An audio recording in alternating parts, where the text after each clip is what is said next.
말씀 시편 15편 1절 말씀인데, 첫째, 하나님과 동행하는 자, 하나님과 동행하는 삶은 정직하게 행할 때 하나님이 함께하여 주십니다.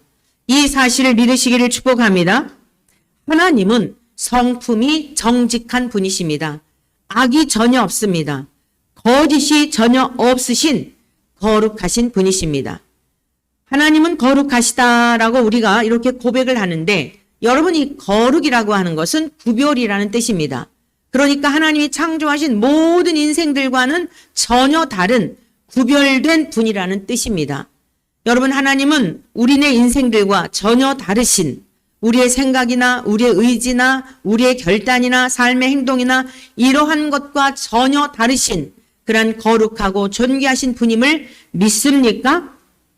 이러한 성품을 잘 알고 있는 다윗은 하나님께 이렇게 질문으로 시작을 합니다. 같이 한번 본문 말씀 보겠습니다. 시편 15편 1절입니다. 같이 읽습니다. 여호와여, 주의 장막에 머무를 자 누구오며 주의 성산에 사는 자 누구오니까? 라고 하면서요, 첫째 2절 정직하게 행하며 라고 자기가 묻고, 그리고 다윗은 묻고 깨달은 바 대하여 고백을 하고 있는 것을 볼 수 있습니다. 사랑하는 성도 여러분들도 잘 알다시피 구약의 하나님, 유대인들이 지금도 섬기고 구약 말씀만 믿고 있는 그 구약의 제사제도를 따르고 있는 그들은 어떠했습니까? 아무나 하나님의 성소에 들어갈 수 없었습니다. 지성소에 들어가는 것은 더더욱 아무나 들어갈 수가 없었습니다. 제사장들 가운데서도 특별하게 한 사람 대제사장, 그 해에 대제사장의 직무를 맡은 자만이 지성소에 들어가서 하나님 앞에 제사를 드리며 백성의 죄를 대신하여 하나님께 그 예를 표할 수 있었던 것입니다. 히브리서 9장 11절에서 12절에 다음과 같은 내용의 말씀이 기록되어 있습니다. 그리스도께서는 장래 좋은 일의 대제사장으로 오사, 예수 그리스도는 구약의 방법의 그런 방법이 아니라 대제사장이 짐승을 잡아서 제사를 드리는 그 예법을 따른 제사가 아니라 좋은 일에, 장래 좋은 일의 대제사장으로 오셨다는 것입니다. 즉 예수님은 자신이 제물이 되셨습니다. 자신이 희생제물이 되시고 십자가에서의 처참한 죽으심을 맞이함으로 말미암아 저와 여러분들이 오늘 이렇게 주 앞에 나와 예배를 드리는 것은 짐승의 피를 가지고 온 것이 아니죠? 맞습니까? 짐승의 피를 가지고 온 것이 아닙니다. 짐승의 피를 가지고 온 것이 아니라 손으로 짓지 아니한 것, 곧 이 창조에 속하지 아니한 더 크고 온전한 장막으로 말미암아 염소와 송아지의 피로 하지 아니하고 오직 자기의 피로 영원한 속죄를 이루사 단번에 성소에 들어가셨느니라. 저와 여러분들이 하나님 아버지 앞에 나와 예배를 드리는 것은 어떤 짐승의 피를 가지고 가서 1년 동안 지었던 죄에 대한 것을 한꺼번에 고백을 하며 용서해달라고 드리는 그런 제사가 아니라, 주님께서는 그러한 모든 제사를 폐하시고 친히 세상 만물의 창조주이신 아버지 하나님과 동일한 본질을 가지신 완전하시고 거룩하시고 깨끗하신 우리 주님이 하나님 아버지 앞에 제물이 되셔서 우리는 그 예수 그리스도의 피를 의지하여, 보혈을 의지하여, 우리의 피와는 다르죠. 저와 여러분들과의 이 피와는 전혀 다릅니다. 그래서 주님의 피를 유일하게 보혈이라고 합니다. 보배로 오신 깨끗하신 그 피를 의지하여 우리의 죄를 속죄하신 그 은혜로 말미암아 오늘도 이렇게 나와 하나님 앞에 예배를 드릴 때에 하나님께서는 그 예배를 흠양하시고, 누구 때문에요? 예수 그리스도 때문에. 믿습니까? 우리는 아무 공로가 없습니다. 저와 여러분들은 이미 예수님이 돌아가실 때에, 아니 우리는 태어날 때부터 죽음을 향해 가고 있는 존재였습니다. 그런데 우리 주 예수님께서 우리의 죄를 2000여 년 전에 다 속하여 주셨기 때문에 그 은혜로 저와 여러분들은 하나님 앞에 나와 예배를 드리며 하나님을 기뻐하며 그 은혜를 우리 주님이 당하신 희생을 기념하면서 감사하며 감격하며 드리는 것이 이것이 예배이고 하나님이 그 예배를 받으신다 이런 말씀입니다. 할렐루야. 그러므로 주의 장막에 거할 자가 누구냐? 이 정직이라고 하는 것, 공의라고 하는 것은 인간이 맺힐 수 있는 성품이 아닙니다. 이 정직이라고 하는 것은 하나님의 성품이고 예수 그리스도의 성품이시며 예수 그리스도를 구주로 믿는 자들 속에 성령님으로 역사하셔서 우리 안에 내주하시는 성령님 역시 성결의 영이십니다. 믿습니까? 저와 여러분들이 예수님을 믿는다고 하면서 정직하게 행하지 아니하고, 그러니까 율법적인 노력과는 달라요. 율법적으로 사람들이 딱 볼 때 내가 정직하게 살아야지, 거짓말하지 말아야지 결단할 수 있죠. 여러분, 교회와 상관없이 그리스도인이 아니어도 그것은 세상의 사람들도 나름대로 자기의 양심의 법을 따라서 그렇게 살아가려고 노력하는 사람들이 많습니다. 자, 믿지 않는 자들도 구제를 합니다. 선행, 나름대로 선행이라고 하는, 성경에서 말씀하는 선행과는 개념이 다른 거 잘 아시죠? 성경에서 말씀하고 있는 선이라고 하는 것은 철저하게 하나님의 은혜와 관련된 단어인 것입니다. 그런데 세상에서 말하는 선은 뭐죠?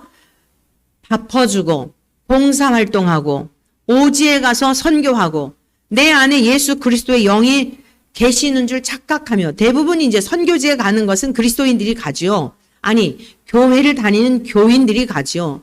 근데 내 안에 주의 영이 계신지 안 계신지와는 상관없이 내가 교회를 다니니까 주님이 내 안에 그냥 계시는 줄로 그냥 믿고 내 안에 계시는 성령님을 의지하여 헌신하고 봉사하고 선교가는 것이 아니라 그냥 교회를 다니면 천국에 가는 줄로 믿고 또 그렇게 또 가르치고, 어떤 분은 그렇게까지 얘기를 해요. 어떤 분이 그렇게 저에게 질문을 했어요. 목사님, 자꾸 목사님은 죄에 대한 것을 강조하시는데, 그리고 회개를 강조하시는데, 아니 사도신경 안에 거기 다 포함되어져 있지 않습니까? 여기 질문하신 분이 계셨어요. 그리고 결국에는 그 말 뜻을 못 알아들으시니까 저도 괴롭고 본인도 괴로우시고. 그럴듯하지 않아요? 아니 목사님, 사도신경 안에 다 삼위일체도 고백이 되어 있고 그가 우리 죄를 사하여 주시기 위하여 십자가에 달려 돌아가셨다라고 하는 것을 우리가 매 예배 시간마다 고백을 하는데 왜 목사님은 자꾸 회개를 강조하고 죄에 대한 것을 그렇게 이야기하시는지요? 너무 불편합니다. 로마서 10장에도 이런 말씀이 있죠. 누구든지 주의 이름을 부르는 자는 구원을 받으리라. 누구든지 주의 이름을 부르는 자는 구원을 받으리라. 사람이 마음으로 믿어 의에 이르고 입으로 시인하여 구원에 이르느니라. 이런 말씀들이 기록되어 있잖아요. 이러한 말씀에 근거하여서도 여러분이 사형리라고 하는 영적 네 가지 원리, 천국에 가는 영적 네 가지 원리에 대한 그런 책자들이 만들어진 거예요. 그런데 저와 여러분들은 로마서가 기록될 당시, 그리고 이 초대교회의 이 사도신경이라든가 이런 것들이 형성되는 과정, 이 배경을 알지 못하면 오늘날 이 편안한 시대에 전혀 박해도 없고 그저 교회는 나와 주기만 하면 그냥 고마워하는 이러한 시대 속에 있는 여러분 우리들하고는 전혀 다른 것을, 그 진의를 알지 못하기 때문에 우리는 대단히 착각하며 구원받을 것으로 오해하는 경향이 있다는 말씀이에요. 사람이 마음으로 믿어 의에 이르고 입으로 시인하여 구원에 이른다라고 하는 그 말씀이 기록될 당시에 초대교회 성도들이, 사도들이 극심한 박해를 받았습니다.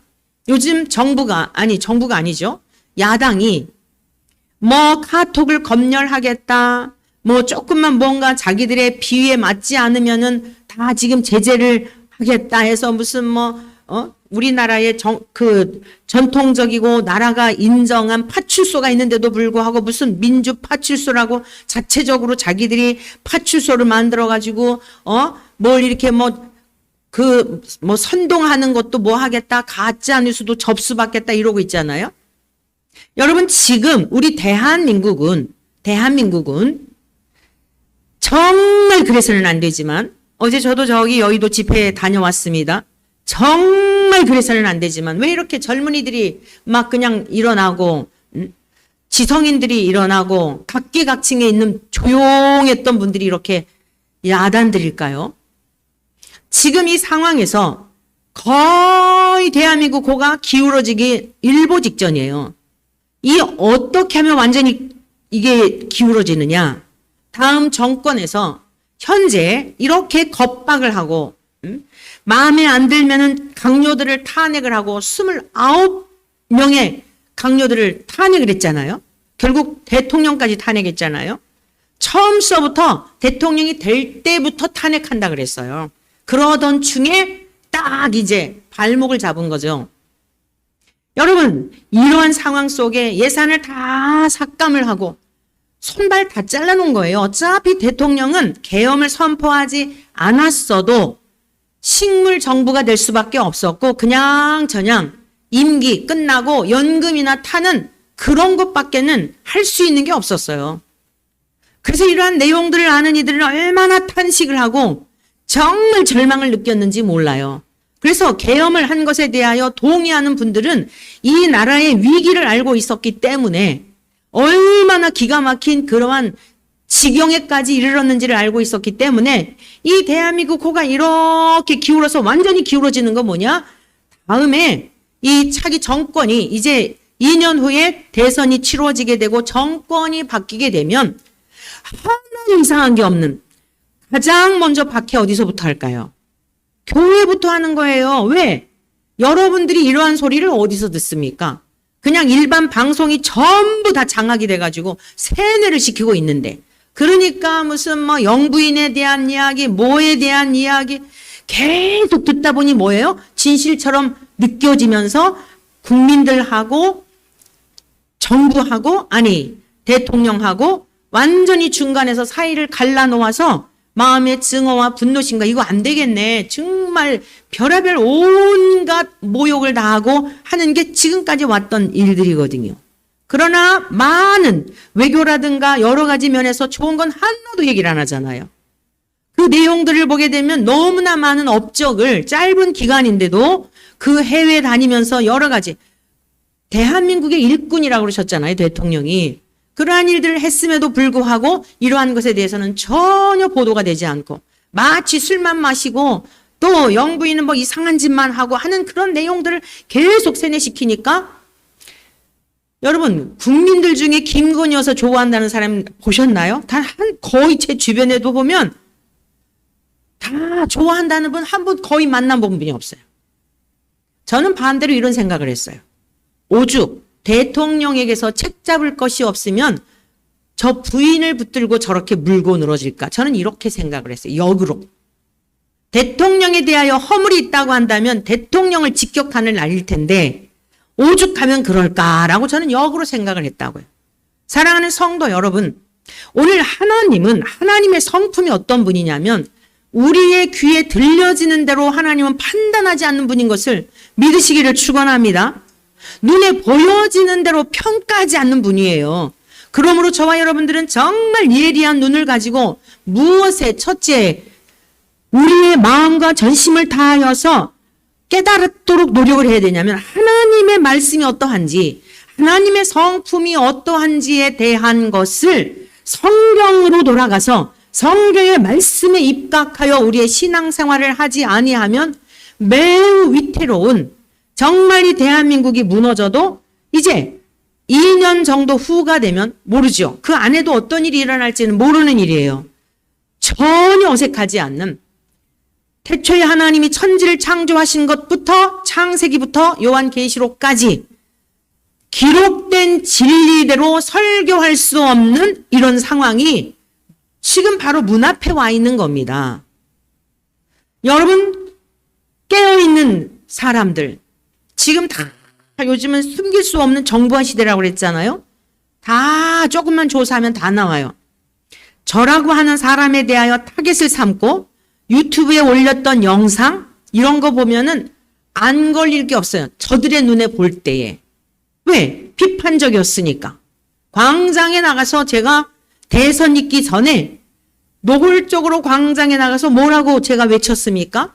서영교 민주당의 의원 앞에 가서 차별금지법을 통과하려 발의를 한 그 의원 앞에 가서 근본 대선에 이재명이라는 사람이 이제 대선에 당선이 되게 되면 저 사람은 히틀러보다 더 기가 막힌 일을 저지를 사람입니다. 라고 제가 광장에서 외쳤다니까요. 저 가만두겠습니까? 저를 가만두겠냐고요. 워낙 이렇게 무명해 이러니까 하나님이 때가 있으셔서 저를 감춰두고 계신 거지, 아직 할 일이 있어 감춰두고 계신 거지, 제가 유명인이었고 진짜 막 유튜브에 구독자도 많고 그랬어 보세요. 저도 고발당했을 거예요. 고발당할 내용이 엄청 많아요. 근데 하나님이 이렇게 그냥 무명인으로 마음껏 말씀 전하라고, 사람 눈치 보지 말고 하나님이 전하라 하시는 말씀만 전하라고 이렇게 오붓하게, 하나님께서 이 환경 주심에 대해서도 얼마나 감사한지 몰라요. 할렐루야. 사랑하는 성도 여러분, 정의는 하나님의 성품입니다. 로마서에 있는 이 말씀이 배경, 그 기록된 배경이 뭐라고요? 황제가 아닌 다른 어떤 대상을 향하여 주님이라고 하면 다 목배임을 당하고 화형장에 끌려가는 시대에 기록된 성경책인 겁니다. 우리가 사도신경을 외운다고 마음에는 전혀 믿지도 않는데, 믿어지지도 않는데 입술로만 그냥 앵무새 되뇌이듯이 한다고 천국에 간다고요? 성경은 분명히 물과 성령으로 거듭나야 천국에 가고 하나님 나라를 볼 수 있고 하나님 나라에 들어갈 수 있다고 말씀하신 것입니다. 뿐만 아니라 성령으로 너는 내 거야 라고 인쳐주셔야 구두상 계약은 의미가 없는 거예요. 잘 알지 않습니까? 구두상 계약. 아, 저 이 집 살게요. 이거 10억짜리인데 제가 2억 더 얹어서 12억에 살게요. 그 계약입니까? 15억 줄게요. 그리고서는 그 집 주인이 5억을 더 받을 욕심에 10억에 팔 집을 세워라 내워라 하고 기다리다가 집값이 폭락하면 누구를 원망하겠습니까? 어리석은 겁니다. 9억에 판다 할지도 빨리 팔아야 되겠구나. 지금 시세를 보니까 이거 정말 안 되겠구나. 상식 아니겠습니까? 그 욕심으로 인하여서 더 준다라고 하는 욕심 때문에 구두상인 걸 가지고 믿고 있다가, 당신은 왜 그랬습니까? 전화해보니 제가 언제요? 아무런 효력이 없는 것이에요. 하나님은 어떤 분이세요? 저 하나님 믿어요. 왜 여러분 성경에 2사람씩 증인을 삼으셨는지 아십니까? 법정에서 증인을 2-3사람 세우는 이유가 뭔지 아십니까? 복음을 전할 때 예수님께서 2-3사람의 증인들과 2증인들과 같이 가라고 하신 이유가 뭔지 알아요? 공의롭고 정의로우신 하나님이시기 때문에 법정에서 딱 이제 이후에 심판을 하십니다. 그런데 사람들이 오리발 내미는 거예요. 저요, 전도해 준 사람 없었는데요? 하늘나라에 다 기록이 되어 있거든요. 여러분의 행적에 대하여 다 기록이 됩니다. 사람이 무슨 무익한 말을 하였든지 다 기록이 돼요. 그러니까 지금 세상에서 막 이 소요와 거짓말하고 기만과 실수하는 거 마음에 막 너무너무 힘들지만, 하나님이 심판하시는 심판은요, 정말 무서운 심판이에요. 여러분 LA에서 계속 불타는 거 보면 뭘 느끼세요? 죽음 너머의 그 지옥을 눈으로 보는 것 같지 않습니까?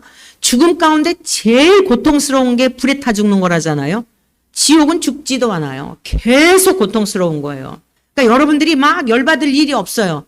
내 몸이 상해요. 열받긴 열받는데 거짓말하고 불법을 행하고 진짜 앞뒤가 다른 이런 경우를 보면 마음이 어려운데, 하나님의 심판이 있기 때문에 그걸 보면서 잘 살아야 되겠다. 와, 남들은 다 하는데 자기만 모르네. 어떻게 저럴 수 있지? 와, 무섭다. 깨닫는 은혜가 있기를 축복합니다.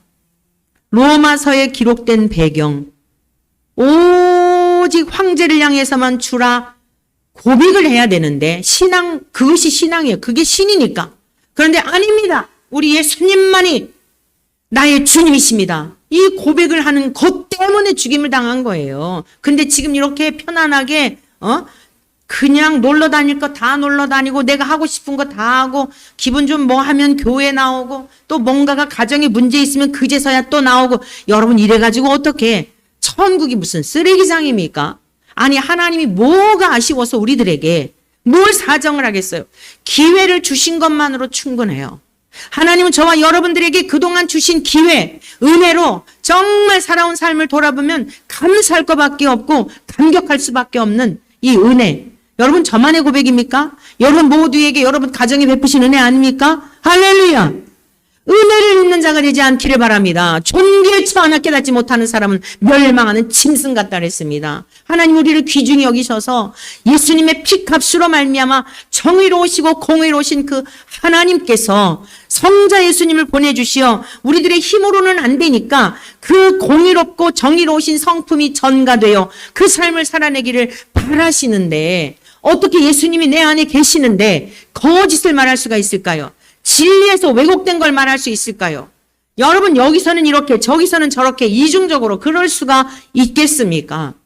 오늘 주님과 동행하는 자의 삶의 첫 번째가 뭐냐면 정의를 행하는 자, 그 다음에 뭐예요? 공의를 행하는 자. 그러면 이 정의와 공의가 무엇인지 정직이라고 하는 것은 여러분이 정직이라고 하는 것은 흠없는 완전한 올바른 순결한이라고 하는 의미예요.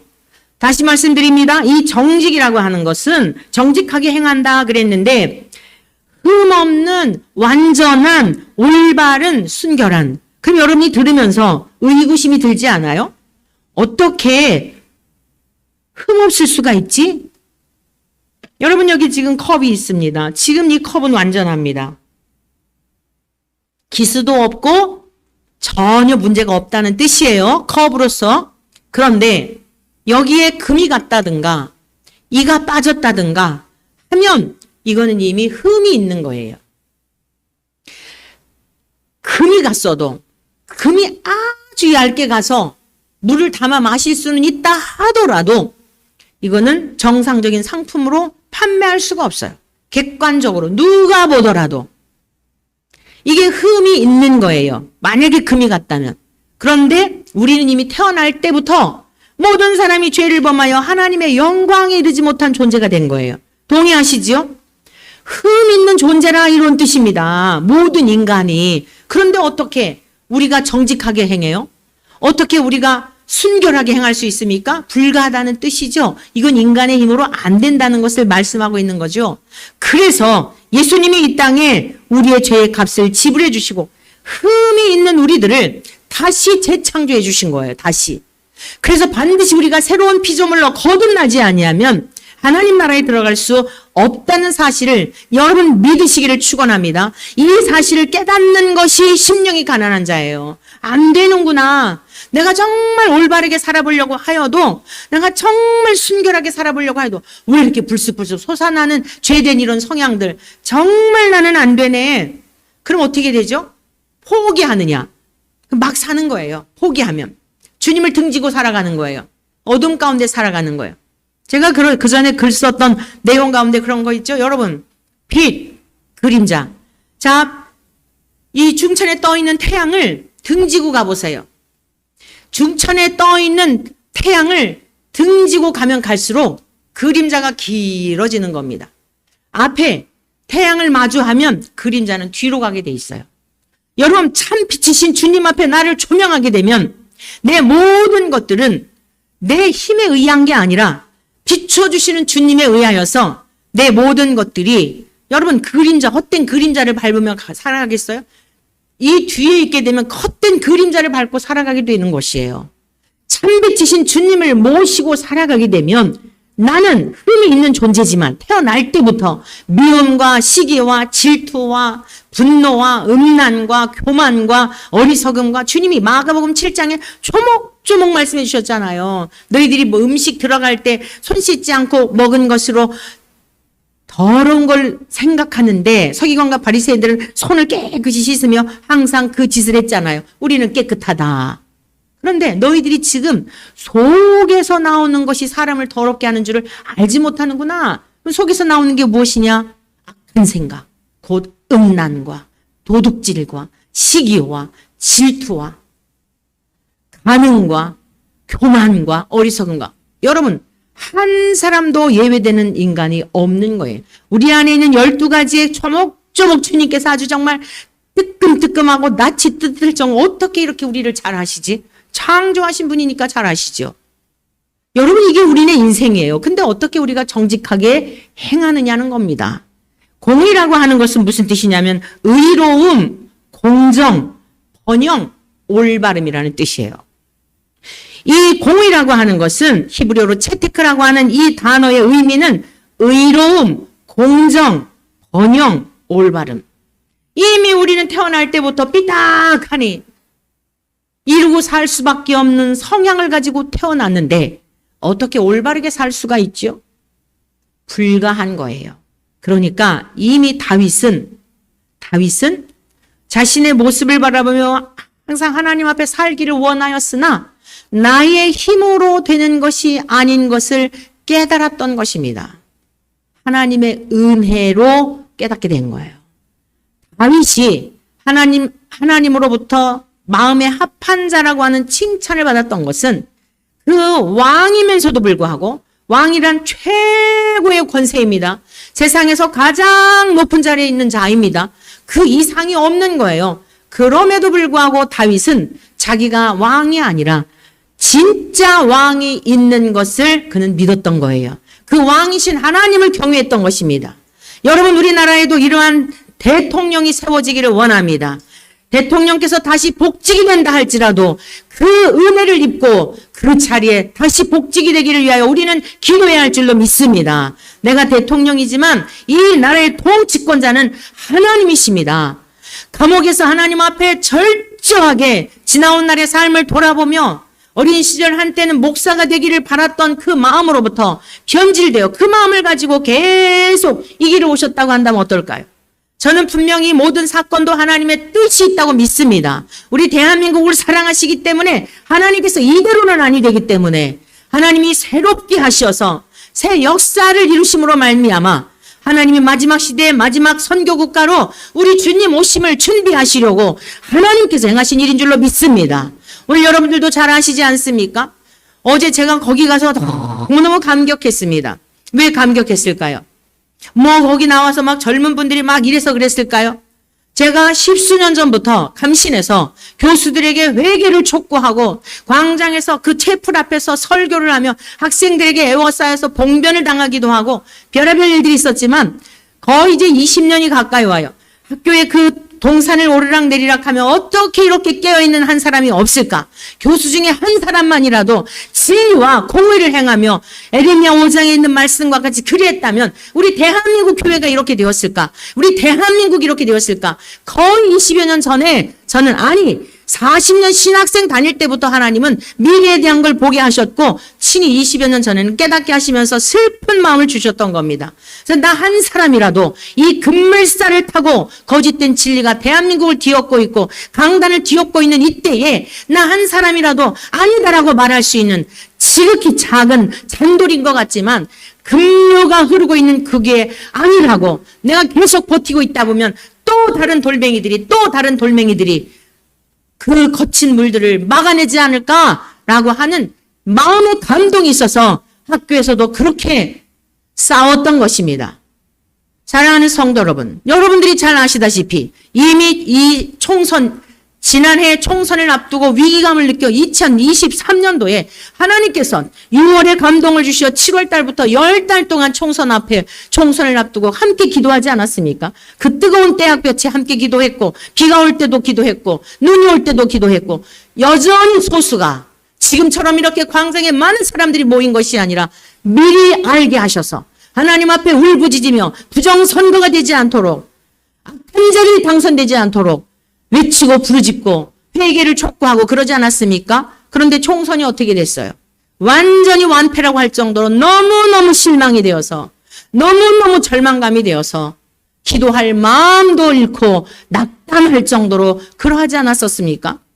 그런데 시간이 지나면서 어제 거기에 제가 앉아서 정말 엘리야 선지자와 같이 나 한 사람인 줄 알았는데 하나님이 저처에 이렇게 하나님께서 세워두신 정말 신실한 각계각층의 그러한 젊은 분들, 지성인들 이런 분들을 일깨워 두셔서 하나님이 하시고 계시구나.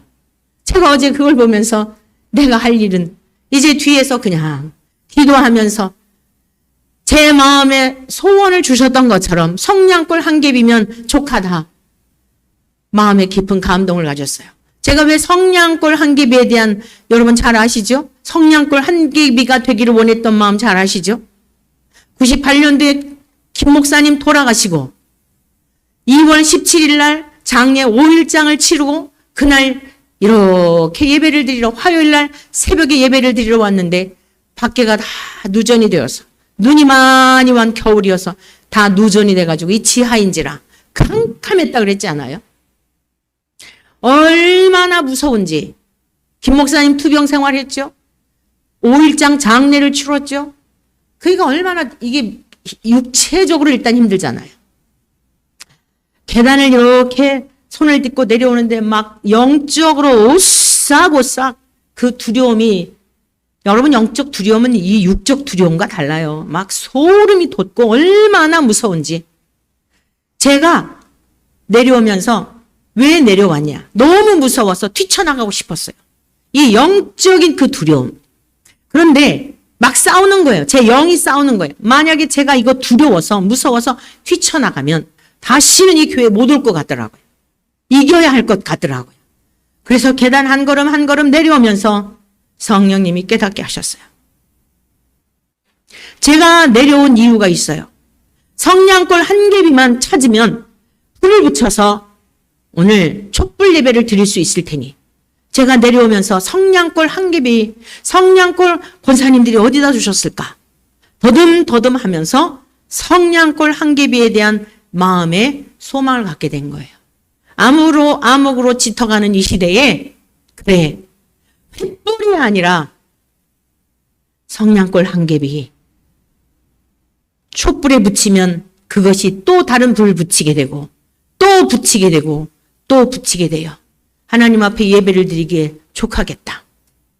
나 하나 누군가에게 불을 붙여놓으면 그 불이, 그것이 나의 자식일 수도 있고 나의 손주 세대일 수도 있고 사랑하는 성도들일 수도 있고 가르치는 제자들일 수도 있고 그 생명의 불, 예수 그리스도의 진리의 불, 아닌 것은 아니라고 할 수 있는 거짓된 것들을 대항하고 참된 진리의 길로 바로 인도할 수 있는 성냥불 한 겹이면 족하겠다.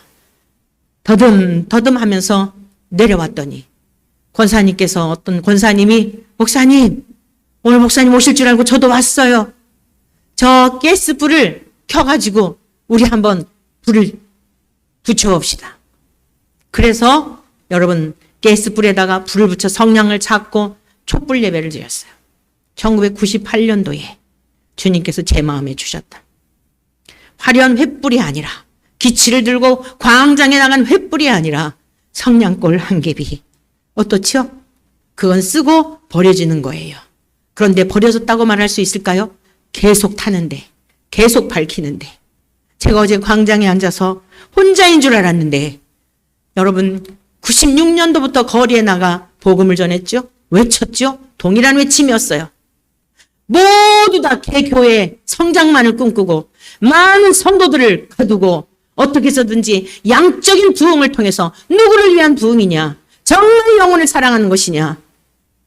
교회들이 참된 진리를 전하도록 외치고 다녔던 여러분들 증인이지 않습니까? 1999년도 11월부터 광양에서 외치게 하였던, 거리에 다니며 외치게 하였던 이 외침이 신학교에서 외치게 하셨고 본부 앞에서 외치게 하셨고 때마다 하나님이 열매를 주셨으나 총선 때는 아무런 기미도 보이지 않아서 너무 낙심했던 것입니다.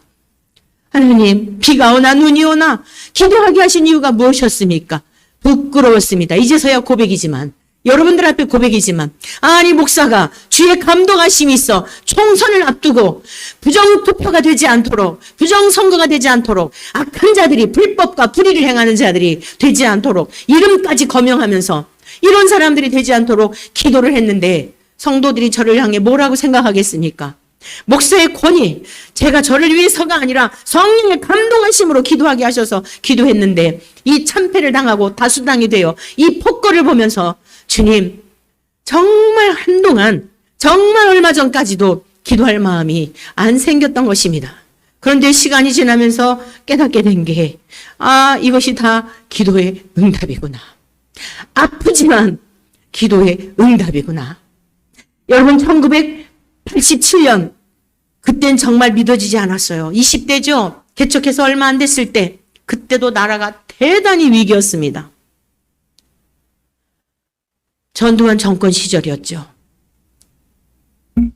20-30여 명의 성도들이 밤마다 9시에 모여서 나라와 민족을 위해 기도하게 하셨어요.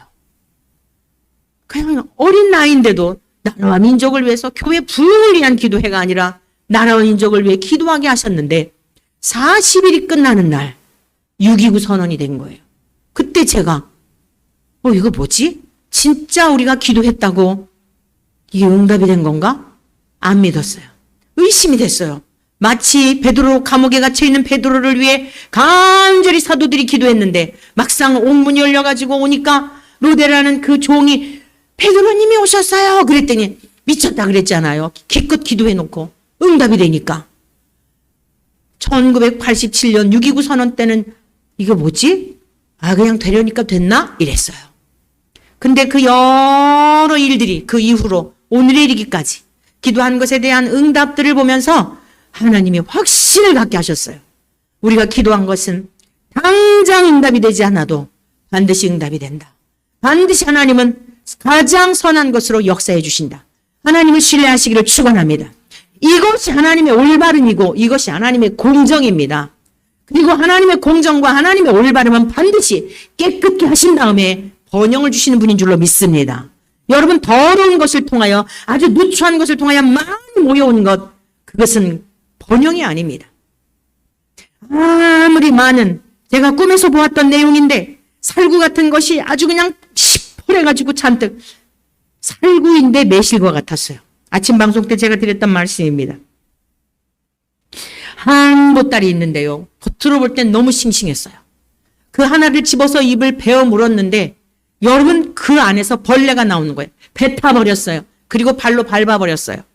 겉으로 보여지는 것이 시퍼렇고 멀쩡하고 건강해 보이지만 그 안에 벌레가 있는 것은 아무짝에도 쓸모가 없는 것입니다. 하나님은 겉으로 보는 우리들은 파랗고 좋은 것을 보지만 싱싱하다고 보지만 하나님은 그 속에 있는 것을 반드시 드러내셔서 하나님은 그것을 척결하시고 하나님이 사랑하신다면 반드시 증거를 통해서라도 하나님의 옳음을, 공정을, 의로움을 드러내시는 분인 것을 여러분 믿으시기를 축원합니다. 의인은 없나니 하나도 없습니다. 우리는 정직을 행할 수도 없고 우리는 깨달을 수도 없고 이것이 우리 모든 인생들의 모습이었습니다. 하나님을 찾는 자도 없고 다 치우쳐 함께 무익하게 되고 선을 행하는 자는 없나니 하나도 없다고 성경은 선언하고 있습니다. 이러한 인류의 역사 가운데 우리 주 예수님께서 오셨던 것입니다. 그들의 목구멍은 열린 모덤과 같고 독사와 같다고 바울 사도는 증언한 것입니다. 여러분, 바울은 그런 모습이 아니었을까요? 유대인으로서 율법을 잘 지킴으로 공의롭게 잘 정직하게 행한다고 하였지만 부활하신 주님을 만나고 보니 전혀 아니었던 것입니다. 그래서 의인은 없나니 하나도 없다. 자기 자신도 왜 그렇게 목숨을 내놓고 주님 가신 길을 따를 수 있었을까요? 주님 앞에 내 모습을 비춰보니 살아있는 게 기적인 겁니다. 사랑하는 성도 여러분, 오늘 저와 여러분들의 영혼의 실상을 본다면 살아있는 것이 기적인 것을 하나님께서 우리를 진즉 데려가셔서 저 영원한 지옥 불못에 던지지 않으시고 저 영원한 하나님의 나라에 가도록 이 땅에서 의롭게 깨끗하게 순결하게 준비시켜 주시는 이 은혜로 인하여 여러분 저와 여러분들은 이제 내가 사는 것 아니요 내 안에 그리스도께서 산다라고 하는 이 고백 속에 살 수밖에 없는 줄로 믿습니다. 그런데 우리가 무엇을 두려워할 게 있을까요? 무엇을 세상에서 우리가 세상에서 두려워하고 세상에서 무서워할 것이 무엇이 있겠냔 말이에요. 그러면 어떻게 될까요? 진실을 말하게 되어 있는 거예요. 두려워할 필요가 없으니까. 세상에 겁날 사람이 없으니까. 왜죠? 나는 과거에 내 죄로 인하여 본성적인 죄로 인하여 아담의 그 죄 유전으로 내가 그런 삶을 살고 싶지 않아도 내 속에서 불쑥불쑥 일어나는 그 죄가 증명하잖아요. 여러분 스스로가 증인이잖아요. 요한일서에 뭐라고 말씀하셨어요? 죄가 없다 하면 거짓말하는 자라 하였거든요. 모든 인생 다 죄 가운데 출생하여 그리할 수밖에 없는데 예수 그리스도로 말미암아 새 생명을 얻어 예수님의 의가 전가되고 그러면 어떠한 삶을 맺게 되는 거예요? 정직하게 행할 수밖에 없고 공의를 사랑할 수밖에 없고 주님의 공의를 신뢰하게 되니까 다른 사람들의 심판만이 아니라 나에게도 임할 심판 때문에 여러분 우리도 공의롭고 정직한 삶을 살아낼 수밖에 없는 줄로 믿습니다. 내주하시는 성령님을 통하여 성결의 영이신 진리의 영이신 성령님을 통하여 그러한 삶을 살도록 인도하여 주실 줄로 믿습니다. 그래서 세 번째는 무엇이냐? 진실을 말하는 자입니다. 우리의 영혼의 실상을 바라본 자, 그리고 하나님의 은혜로 말미암아 구원을 얻은 자, 예수의 영이 함께 하시는 성삼위 하나님과 동행하는 자의 삶은 진실된 말을 할 수밖에 없는 거예요. 주님께서 마태복음 5장 산상수훈을 통해 가르쳐 주셨죠. 오직 너희 말은 옳다 옳다 아니라 아니라 하라. 이에서 지나는 것은 악으로부터 나느니라. 사랑하는 성도 여러분, 여러분들의 모든 기준이 하나님께 있기를 축복합니다. 정치가들에 대해 앞으로 이제 언젠가 또 투표를 하겠죠. 저 사람의 말이 앞에서 갔나 뒤에서 갔나 일관된가라고 하는 것을 보고 제발 내가 어느 지역에서 태어났고 내가 어느 당을 지지했기 때문에가 아니라 아무리 여러분들이 옳다고 생각했어도 하나님의 말씀에 비추어 보는 그것이 기준이 되기를 축복합니다. 그러한 사고를 가지고 살 때 이 나라를 바로 세울 수가 있는 겁니다. 지금 여야, 진보, 보수의 문제가 아니에요. 하나님 앞에서 여기서 사람들의 마음을 얻어서 여기서도 조금 저기서도 조금 목회자들조차도 그러하니 여러분 정치가든 오죽하겠어요. 우리의 기준은 예수 그리스도여야 합니다. 오직 너희 말은 옳다 옳다 아니라 아니라 하라. 이에서 지나는 것은 악으로부터 나느니라. 하나님은요 이게 기준이에요. 이것이 공의이고 이것이 정직히 행하는 삶이고 입술로 그것을 말할 때에 삶의 열매는 하나님께서 맺게 하시는 줄로 믿습니다. 저와 여러분들의 과거의 신분은 어둠이었습니다. 에베소서 5장 8절 9절에 이와 같이 증언합니다. 너희가 전에는 어둠이더니 이제는 주 안에서 빛이라. 빛의 자녀들처럼 행하라. 빛의 열매는 모든 착함과 의로움과 진실함에 있느니라. 성경은 일관됩니다. 정직, 공의, 진실 하나님의 성품이에요. 이 땅에 육체를 입고 오신 예수님, 우리는 절대 선한 열매 맺을 수 없단 말이에요. 근데 착하고 의롭고 진실하신 주님과 함께 연합이 되었기 때문에 주님과 붙어있는 열매로 나무로서 가지, 나무이신 주님에게 붙어있는 가지이기 때문에 주님의 열매를 맺게 되는 거예요. 그 원리로 착하고 의롭고 진실한 자가 되는 것입니다.